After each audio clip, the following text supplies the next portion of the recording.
Hi guys, welcome back to Krishnagiri cooking. இன்றைக்கி வந்து 3 kilo chicken biryani செய்யணும். ஸோ முதல்ல என்ன போட்டேன்னு சொல்லிடுறேன். இதில் வந்து 700 ml ஆயில், அப்புறமா 1/2 கிலோ வெங்காயம், பட்டை, லோங்கி, ஏலக்காயை வந்து 4 நாள் வந்து போட்டுருக்கிறேன். சிக்கன் வாஷ் பண்ணி எடுத்துட்டேன். அப்புறமா அரிசியும் வந்து ஊற போட்டாச்சு. ஸோ இப்போ வந்து நம்ம வெங்காயம் வந்து நல்லா கோல்டன் ப்ரௌன் வர வரைக்கும் நல்லா வதக்கிக்கலாம். ஸோ நல்லா கோல்டன் ப்ரௌன் வந்தோடனே இஞ்சி பூண்டு பேஸ்ட் சேர்த்துக்கலாம். ஸோ இஞ்சி வந்து 1/2 கிலோ, பூண்டு வந்து 700 கிராம் போட்டுருக்கிறேன். ஸோ இந்த இஞ்சி பூண்டு போஸ்ட்டு போட்டோடனே பச்சை வாசனை போகிற வரைக்கும் நல்லா வதக்கி எடுத்துக்கலாம். ஸோ வதக்கினோடனே 300 கிராம் மிளகாய் தூள் வந்து ஆட் பண்ணிக்கலாம். அதுக்கப்புறமா கல்லுப்பு வந்து நம்ம கை விரலில் வந்து 3 விரலில் அடங்குற மாதிரி கல்லுப்பு வந்து நம்ம 2 தடவை போட்டுக்கலாம். ஸோ போட்டுட்டு நல்லா வந்து வதக்கிக்கலாம். ஸோ நல்லா இந்த மசாலாலாம் வதங்கின உடனே நம்ம என்ன பண்ணணும்னா இதில் வந்து வெங்காயம், தக்காளி, கொத்தமல்லி, புதினா, பச்சை மிளகாய், லைட்டாக வெங்காயம் வந்து திரும்ப ஆட் பண்ணிக்கலாம்.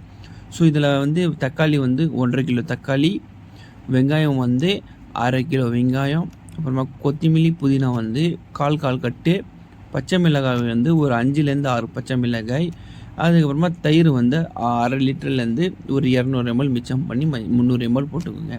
போட்டுட்டு நல்லா வந்து மசாலா வந்து கிண்டிக்கிட்டே இருங்க. ஸோ கிண்டுறது மட்டும் நீங்கள் நிப்பாட்டிட்டிங்கன்னா அடி பிடிச்சிக்கும். அதனால் கிண்டுறது மட்டும் நிப்பாட்டாதீங்க. ஸோ நான் வந்து பாத்திரத்தில் வந்து துடுப்பு இல்லாத காரணத்தில் நான் என்னென்னா சின்ன துடுப்பில் வந்து கிண்டிக்கிட்டு இருந்தேன். இப்போ வந்து எனக்கு பெரிய துடுப்பு வந்துடுச்சு. அதை நான் துடுப்பு மாற்றிக்கிட்டேன். இப்போ பார்த்தீங்கன்னா சிக்கனெல்லாம் நான் போட்டுட்டேன். எனக்கு தக்காளி எல்லாம் குழஞ்சிடுச்சு. ஸோ இப்போ பார்த்தீங்கன்னா தக்காளி கொஞ்சோடனே நான் வந்து சிக்கன் போட்டேன். இப்போ வந்து உலைக்கு ரெடி பண்ணிக்கலாம். உலையில் வந்து இந்த பாத்திரத்தில் வந்து தண்ணி ஊற்றி நல்லா உலை வந்தோடனே அரிசி வடித்து போட்டுக்கலாம். ஸோ என்கிட்ட வந்து 2 அடுப்பு இல்லாதனால ஒரே அடுப்பில் செய்கிறேன். இப்போ ஒலை வர வரைக்கும் நான் என்ன பண்ணேன்னா இந்த கிரேவி மசாலா எடுத்து கீழே வச்சுட்டு ஓலை வச்சு அரிசி உடச்சி எடுத்துக்கிட்டேன். இப்போ இந்த அரிசி எடுத்துகிட்டு வந்து திரும்ப கொஞ்சம் லைட்டாக கிரேவி ஹீட் பண்ணி அதில் அரிசி போட்டு நான் தம்முக்கு விட்டுட்டேன். ஸோ இப்போ தம்முக்கு விட்டவுடனே கீழே வந்து பார்த்திங்கன்னா கேஸ் தம்முக்கு விடும்போது கீழே ஒரு தோசைக்கல் வச்சுக்கோங்க. ஸோ பார்த்திங்கன்னா நான் தோசைக்கல் வச்சுருக்கிறேன். வச்சுட்டு முடிஞ்ச அளவுக்கு லோ ஃப்ளேமில் வந்து நெருப்பு வச்சுடுங்க.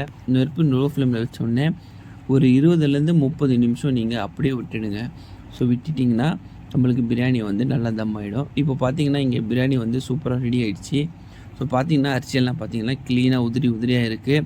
ஸோ அரிசிக்கு வந்து நான் வந்து தண்ணி வந்து எவ்வளோ போட்டேன்னா 7 லிட்டர் தண்ணி வந்து நான் வந்து ஊற்றி அரிசி வந்து வடித்து எடுத்துருந்தேன். ஸோ அது சொல்ல வந்துட்டேன். இப்போ பார்த்தீங்கன்னா இங்கே பிரியாணி வந்து சூப்பராக ரெடி ஆகிடுச்சு. கீழே இப்போ நான் உங்களுக்கு காமிக்கணும்னு சொல்லிவிட்டு நான் மசாலா எடுத்து காமிச்சுன்னுக்கிறேன். ஸோ பார்த்தீங்கன்னா நல்லா சூப்பராகவும் சிக்கனும் உடையில, ரைஸும் உடையில சூப்பராக வந்து பிரியாணி வந்து இறங்கி நிற்கிது.